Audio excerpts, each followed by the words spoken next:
Quarta-feira, 11 de setembro de 2024. Boa noite, sejam bem-vindos à informação. Cernic, em Maputo, acusa analista político Albino Manguene de incitar golpe do Estado. Numa audiência que durou quase 3 horas, o Serviço Nacional de Investigação Criminal ouviu pela primeira vez o analista político Albino Manguene, que é acusado de incitar golpe do Estado. Do documento elaborado pelo Ministério Público através do Gabinete de Crimes Organizados Transnacionais, consta que Manguene usou de um canal televisivo para convidar a população e militares a abraçarem golpe do Estado. Dirigindo-se à imprensa minutos depois da audiência, Manguene ditou as linhas que conduziram o encontro. A primeira pergunta que me foi colocada é por que na minha fala digo sou apologista ao golpe do Estado, mas não à guerra civil. E eu expliquei que é porque a guerra civil sempre implica violência, mas o golpe de Estado nem sempre implica violência, como o caso daquilo que aconteceu em Zimbábue.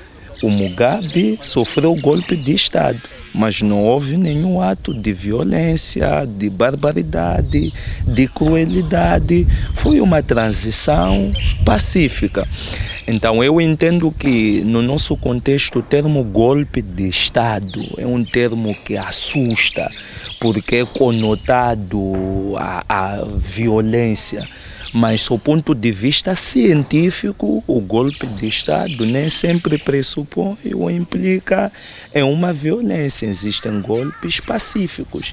Então, é por isso que eu respondi, que eu disse que, na minha entrevista, sugeri golpe de Estado como uma das medidas, né? Porque não é a única. Ademais, o acusado assume ter sugerido o golpe do Estado e esclarece o contexto. Quando as outras medidas não se demonstrarem eficazes, como as eleições não resultarem, as sanções econômicas, e nós sabemos que nunca sofremos sanções econômicas, e as manifestações ou a revolta popular.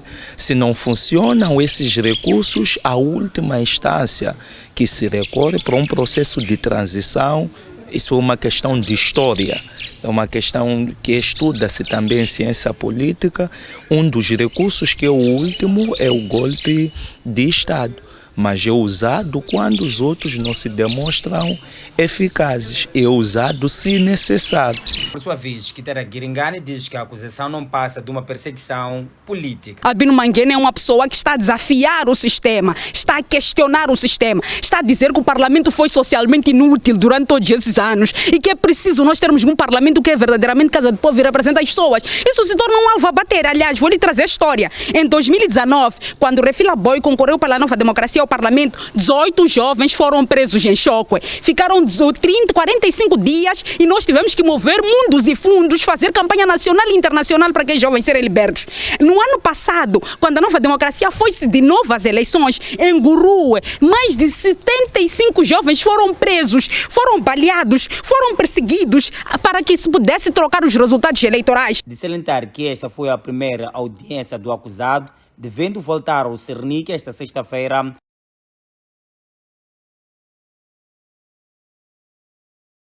Em Quelimane, Cernic detém 2 funcionários públicos indiciados de burlar cidadãos para o ingresso nos institutos de formação de professores.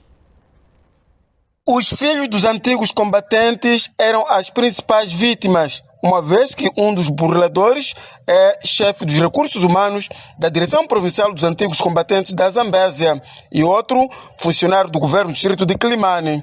Os então burladores negam o seu envolvimento e alegam perseguição. Não sei o que está acontecendo, não tenho nada a dizer. Quando é que foste detido? Não tenho nada a dizer. Okay. Mas o que é que o Cernic diz? Qual é a razão de você estar aqui? Não sei dizer. É funcionário de que instituição? Não tenho nada a dizer. Não estou em condições. Uma das vítimas fala ter sido abordada por um dos indiciados quando se fazia presente ao Instituto de Formação para a sua inscrição, onde o burlador se apresentou como sendo professor do Instituto. E o outro fala de promessas que nunca foram cumpridas no tocante ao seu ingresso ou mesmo da devolução dos valores. Mesmo quando eu subi, encontrei um senhor que disse que era formador de lá. Perguntou por que eu ia para Maputo. Eu disse que ia me inscrever para efeito. Ele disse, tens padrinho? Eu disse, não. Ele disse, como é que pode se inscrever sem padrinho? Vai chumbar. Tens que arranjar um padrinho. Eu assim vou para lá porque vou à graduação de uma filha do meu. Então posso te apadrinhar. Eu disse, como assim? Eu disse, eu posso ser teu padrinho. Tu vais me dar um valor de 15.000 meticais. Tá bem, trocamos de número. Chegou o tempo de fazer o exame, liguei para ele. Paguei o valor 15.000 meticais, fui lá fazer o exame, passei.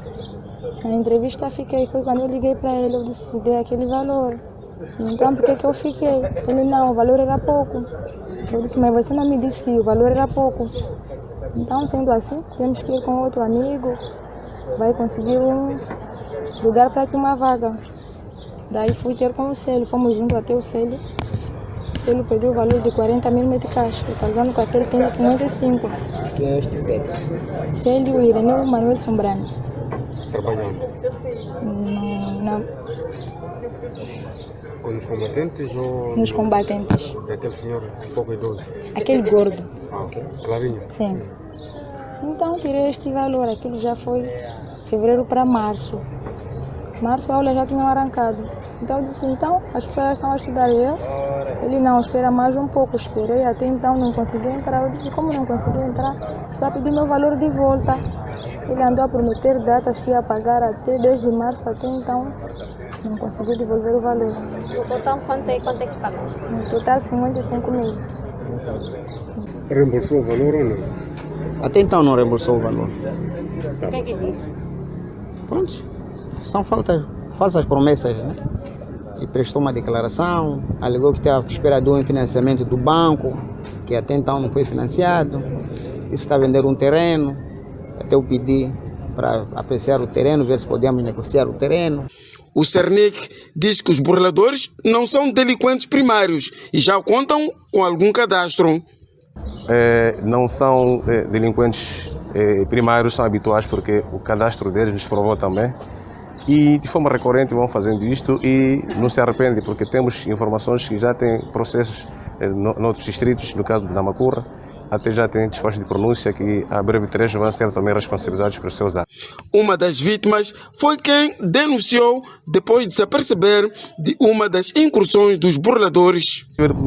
Na tentativa de mais um esquema que eles também tinham orquestrado perante uma vítima, que ele também teria denunciado num sítio onde eles estiveram num restaurante a tentar também fazer mais uma vítima. Então a vítima terá denunciado aqui as autoridades do Cernic, que prontamente foram lá interceptados antes que fizesse mais uma burla. A rede é vasta? É vasta sim, existem outros, ainda estamos no encaixo dos mesmos. Esses dois são os cabecilhas nesse caso, pelos seus modos operantes. Como dizia, um deles é técnico de recursos humanos da Direção Provincial de Amigos Combatentes e é a fonte. Que com essa fonte ele alicia as pessoas, decorrendo dessas benesses que os combatentes têm, mas nada fazem desde o tempo. Este ano, este é o segundo caso de vítimas de burladores a ser apresentado pelo Cernic, com envolvimento de funcionários públicos nesses esquemas. Seguimos para Nampula, onde cerca de 30 gestores de caso de HIV/SIDA recebem bicicletas. São pessoas que vão às comunidades para fazer acompanhamento dos doentes de vírus do HIV/SIDA e crianças órfãs vulneráveis que receberam bicicletas oferecidas pelo Overlelana. Os gestores de casos da Associação Overlana contam que percorriam longas distâncias para chegar nas comunidades. Com a entrega destes meios circulantes, vão minimizar as distâncias. Aquela bicicleta que eu acabo de receber, aquela me beneficiar a encurtar distâncias, que os meus beneficiários ficam distantes da vila. E nesse preciso momento, ali vai me facilitar a seguir o meu processo completamente contigo. Sempre há distâncias que a gente percorria, tem uns 10 ou 8 quilômetros a pé. Mas aqui as situações acho que vão minimizar. Esse tempo aí eu pedi a vale na comunidade para assunto de transporte, táxi, moto. Às vezes me proibiam, às vezes eu ajoelhava mesmo a pessoa dizendo que estou falida, quero trabalhar. Mas daí as pessoas me ajudavam e me emprestavam. Hoje já estou muito feliz por receber essa bicicleta. O coordenador do projeto da Associação Varlelana apelou aos gestores de casos para usar os meios circulantes ora entregue de forma racional. Então, o que vai acontecer agora, nós sabem que toda a cidade agora é o Varlelana que está a operar. Nós já sabemos que essa bicicleta, nessas condições, é da Varlelana. Estamos a encontrar com uma criança, estamos a recolher na hora. Então, é melhor consciencializar bem as crianças, porque este é um bem da Varlelana. Hoje vai receber bicicleta, amanhã se pensar que eu já não quero, vai entregar a bicicleta e tudo. E você continua a vida. Aquele ativista que vier tem que ter a possibilidade de ter a bicicleta. Então o que estamos a pedir é que terem maior cuidado nesses meios que vão receber, assim como cuidam os telefones, as camisetas que já têm, então a bicicleta também tem que ter cuidado. Não é? Os problemas que lá vierem sobre a manutenção das bicicletas, isso vamos ver a posterior. A entrega destas bicicletas contou com a presença de representantes dos Serviços de Saúde, Mulher e Ação Social. O Partido Frelimo em Maputo reúne académicos para refletirem sobre o progresso do país. Mesmo nessa reunião pouca liberdade, quando chegamos ao governo de transição, se não me engano, havia apenas 12 padres em Moçambique, da Igreja Católica. 12. Não havia nenhum bispo da Igreja Católica. Isso levou ao primeiro bispo, que depois foi o primeiro arcebispo moçambicano, e depois o primeiro cardeal, levou a uma determinada altura a dizer publicamente que agradecia, em primeiro lugar, agradecia a Deus por essa transformação que se operou, que fez com que ele e o seu colega fossem nomeados bispos, foram ordenados como bispos, os primeiros bispos negros moçambicanos. Ou podemos dizer mesmo os primeiros bispos moçambicanos, porque mesmo não negro, não havia bispo moçambicano. Agradeceu primeiro a Deus, mas em segundo lugar, agradeceu a Frelimo, porque a Frelimo liberta não somente a terra, tinha conquistado o poder, mas também tinha liberto a Igreja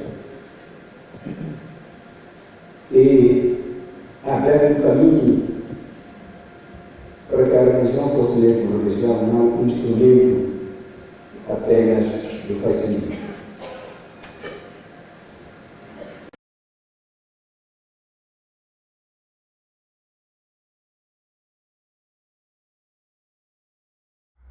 Deste modo, saímos para uma curta pausa. Voltamos já com notas que marcam a atualidade internacional.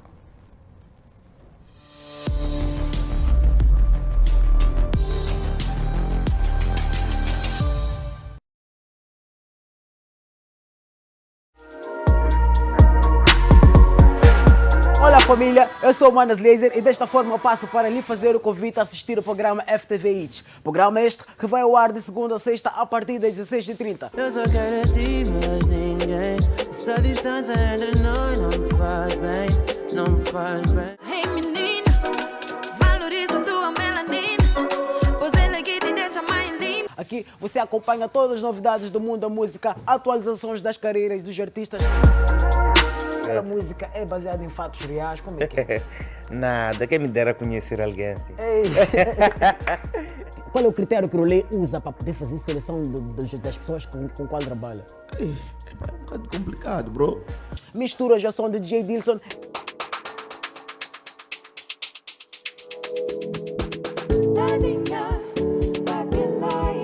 Vídeos e muito mais.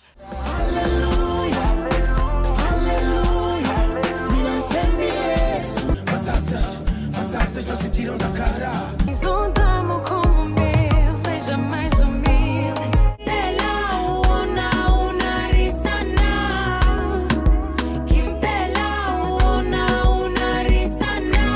Fiquem sempre ligados ao Bom do Entretenimento aqui no programa FTV Hits, na televisão FTV. FTV Concertos é um programa que homenageia os fazedores da cultura moçambicana, lembra os artistas e os hits que marcaram os moçambicanos, como Jeremias Mbenha,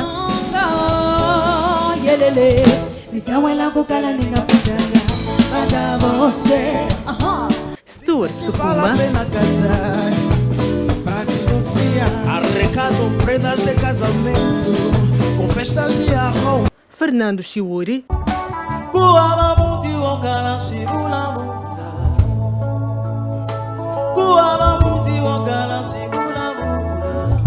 e muito mais. Não perca o programa FTV Concertos todos os domingos pelas 15 horas aqui na FTV.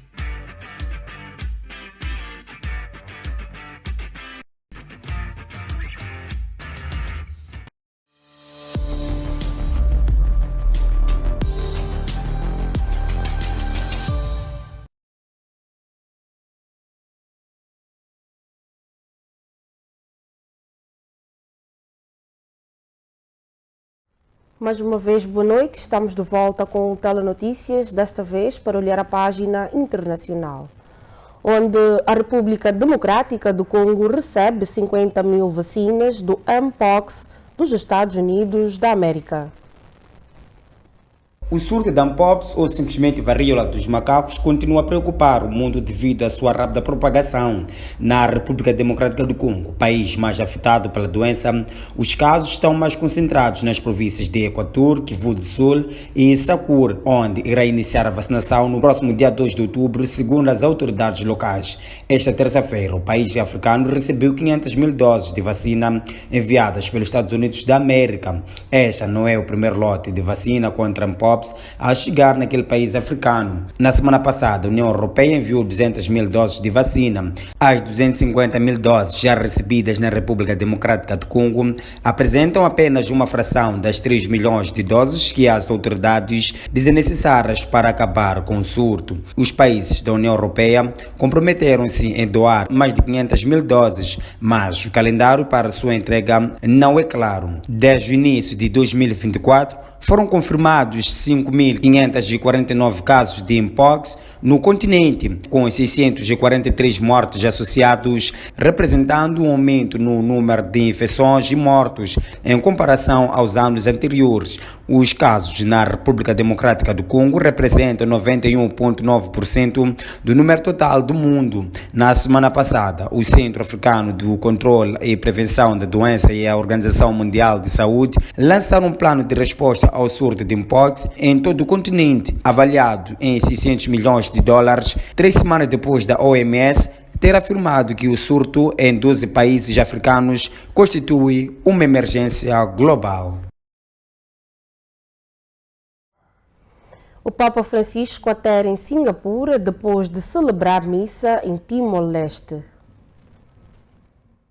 O Papa Francisco aterrou em Singapura esta quarta-feira para a última etapa da sua viagem mais longa e distante. O sumo pontífice voltou a ser recebido com euforia, tal como tem acontecido nos países asiáticos que visitou esta digressão.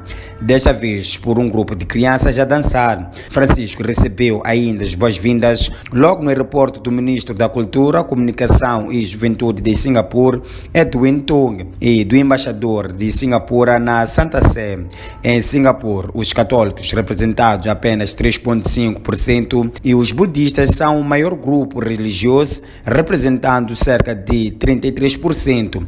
Durante a visita em Timor-Leste, o pontífice celebrou a missa esta terça-feira, que juntou uma multidão de 600 mil pessoas, quase metade da população do país, e terminou a visita falando aos jovens timorneses. O Papa Francisco incitou-os a trabalhar em conjunto para moldar o futuro do país e a construir sobre os alicerces da geração dos mais velhos. Nas observações finais, o Papa avisou a multidão para ter cuidado com os crocodilos que chegam à terra e querem mudar a vossa cultura, a nossa história, uma aparente referência aos passados colonial de Timor-Leste, mas também o fato do país ter se tornado aliciante para organizações comerciais internacionais interessados nas reservas naturais de petróleo e gás que servem como alicerce da economia timor-leste. O Papa Francisco há muito que criticava as empresas multinacionais que exploram os países pobres pelos seus recursos naturais em benefício próprio, sem compensar adequadamente a população local ou proteger o ambiente.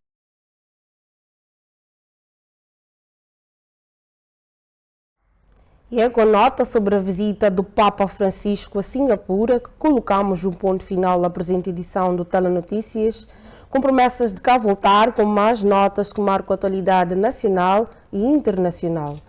Assim, caro telespectador, grata pelo carinho da sua audiência, continue com a restante programação da FTV. Boa noite.